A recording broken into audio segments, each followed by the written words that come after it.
Thanks for joining us. My name is Bill Russell. I'm a former CIO for a 16-hospital system and creator of This Week Health, a set of channels dedicated to keeping health IT staff current and engaged. Welcome to our digital infrastructure to support the evolving care delivery model briefing campaign. This is being done in partnership with VMware, and I'm excited to get to our topic today, VMware ecosystem, ISVs and partners, to bring all of this stuff that we've been talking about for the first 4 sessions together. We're joined by Cameron Llewellyn, Director, Healthcare ISVs and Alliance Partners at VMware. This podcast series is going to culminate with an excellent webinar. I'd love to have you sign up and be a part of the discussion. We're going to have experts talking about enterprise cloud, cloud native, workforce, and the ecosystem that brings that all together. You can get more information on our website, thisweekhealth.com. Top right-hand corner is where our webinars are. Thursday, October 13th from 1 to 2 p.m. Eastern Time. You can also get more information in the description box below. So we want to thank VMware once again for this great series and for helping us to deliver on our mission, which is to develop the next generation of health leaders. Now, on to our show. All right. We are in our 5th session with Cameron Llewellyn, Director, Healthcare ISVs and Alliance Partners at VMware. Cameron, welcome back to the show. Thank you, Bill. It's been fun. It has been fun. Can you believe this is our 5th one? But we saw the webinar, so I'm looking forward to the webinar. Should be fun. Yeah, let's hope the finale is better than Game of Thrones. Yeah, or Seinfeld. I mean, there's a lot of failed finales over the years. All right, so hey, this one we're going to talk about ISVs and partners to bring this all together. You're Director of Healthcare ISVs and Alliance Partners at VMware. What do those partners bring to the healthcare ecosystem? What do they bring to me as a healthcare CIO? Yeah. For partners and ISVs, one of the things that they do that is so important to VMware is they touch the areas that the healthcare system that we don't see, right? I tell my son all the time that the only tool in your toolbox is a hammer, everything looks like a nail. And so while I want to believe that VMware solves all the problems within your healthcare ecosystem, I know that there are parts of your human resources, of your people and processes that we're just not familiar with. So they act as an accelerator, and a lot of times they just take care of things that we don't normally see. Once they show them to us, we try to figure out how we can enable it. But ultimately, they are really one of the driving engines on what's made VMware successful over the years. We talked to a couple of those at HIMSS, I think it was. We were in your booth and we interviewed a couple of those. And some of them were around AI and machine learning. And we were talking to people who have partnered with NVIDIA.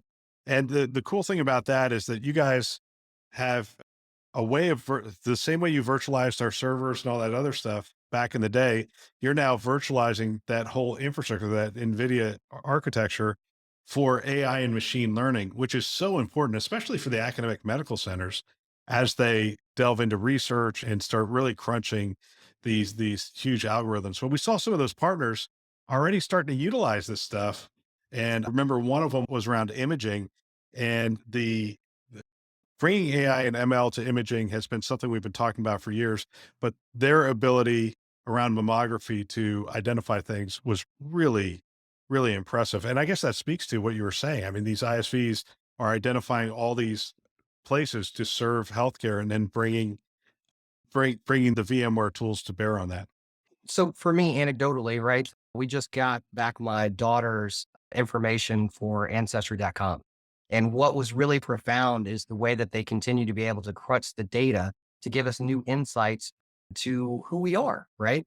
But these things are happening now at such a scale that what ISVs are doing around AI ML is impossible to really quantify. It feels like the conversations around AI ML are like the cloud conversations in 2020. The dreams are fun, but having a practical way to really enable that within your infrastructure is most important. So the way that we really look at that in terms of partnerships with ISVs like NVIDIA and Google is we want to be able to support the most leading edge use cases, but the ones that seem to offer the most opportunity where modernization is concerned as well, right? Because there are some aspects of your ecosystem that don't need AI ML, right? I think that's important to also say. So being able to help organizations when they're trying to achieve those outcomes is ultimately one of the best and sort of strongest parts of having partners like the ones I mentioned.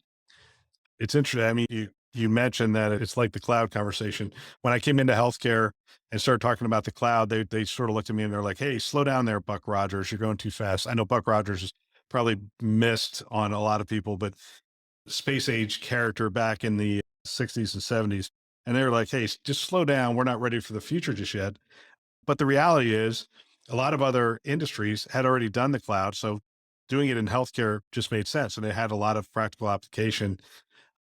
And people thought, hey, that's just the latest buzzword. And people who talked about it didn't understand how healthcare worked. I think that mantle has absolutely been passed to AI and ML. There's Mhm. people who say, oh, that's a buzzword. And then there's people who say, well, that won't be applied to healthcare. But we're seeing it be applied in so many different areas. How does VMware approach enabling the modernization of this stack? First of all, I love the reference, by the way, right? I'm a big Star Trek fan myself. But considering the speed of change, how can any healthcare organization reasonably expect to be able to evaluate, test, and execute, giving all the variety of options, right? And when you're talking about something that's in that important, we know that there's ingrained cost, right? Whether or not that's financial, the experience, the duration of time, and then ultimately the risk, right? So healthcare organizations have this need to really get that right. So what we typically do is we want to look at reducing the opportunity for sending any sort of shadow IT. I need to make sure that people understand that because when we ever start talking about leading edge and leading edge tools, a lot of times people will start to look for things that are outside of the enterprise. But we do that by essentially mainstreaming the conversation is making AI ML one of the key components of growth. And believe it or not, that enabling capacity makes it so that we start engaging other external resources to validate the impact of AI ML on your business, to provide real world experience for other organizations that have done it. And that helps us also to sort of avoid any sort of unnecessary roadblocks. And then after that, too, as a sort of a last silo, we want to identify what the largest potential upside for healthcare is based on the revenue generation and the specialization of care. Right now, that's where we're seeing a lot of the most important use cases. And it really goes back to what kind of health system you are. I already talked about academic medical centers, and clearly they'll utilize this kind of technology. I would think that the main benefit here is it's an environment that you're already managing, right? So we're utilizing the same tools. We're virtualizing a different set of capabilities, but we're utilizing the same set of tools. If they're a smaller health system, if they're maybe not an academic medical center, they might be saying AI and ML standing this stuff up. Why would I do that? That seems like it's beyond where we're going to go. And I'd love to discuss that a little bit with you. So let's take I mean, it's small these days. It's not that small, but let's take the billion to $2 billion health system.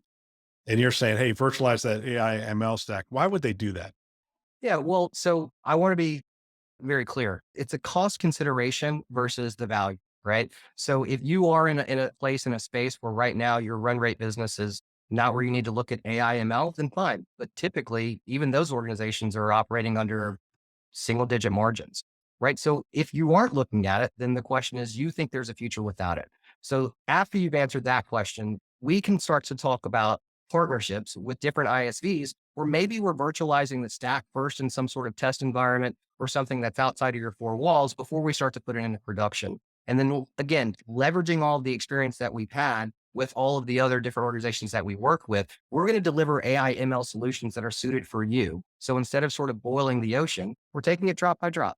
It's interesting. So you're working with a bunch of ISVs and alliance partners in this area.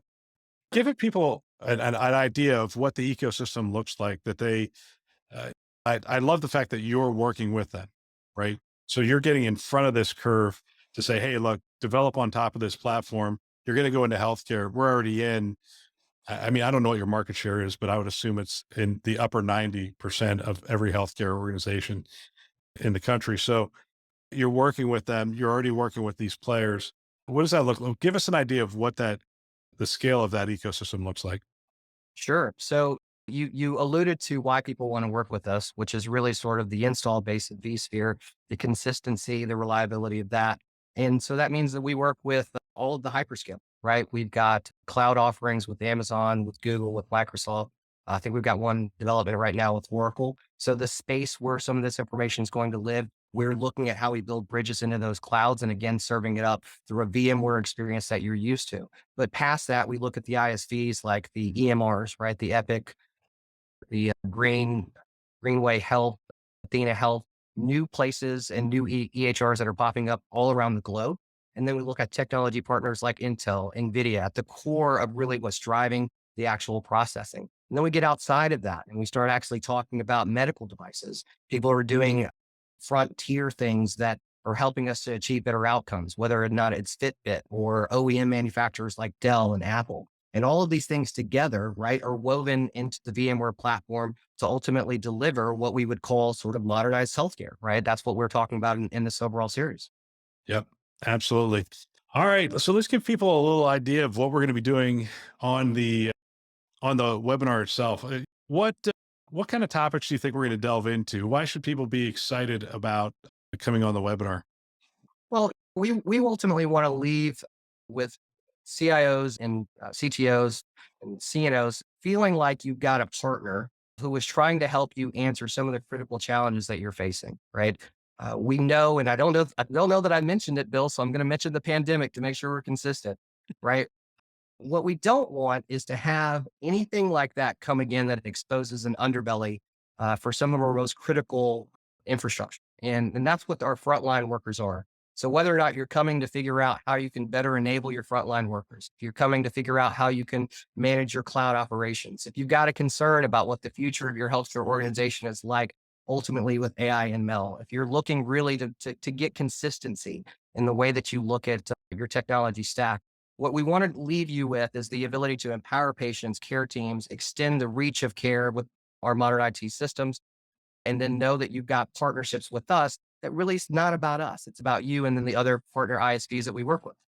So there you have it. We're going to get very pragmatic in the webinar, talking specific solutions and what people are doing. So looking forward to that.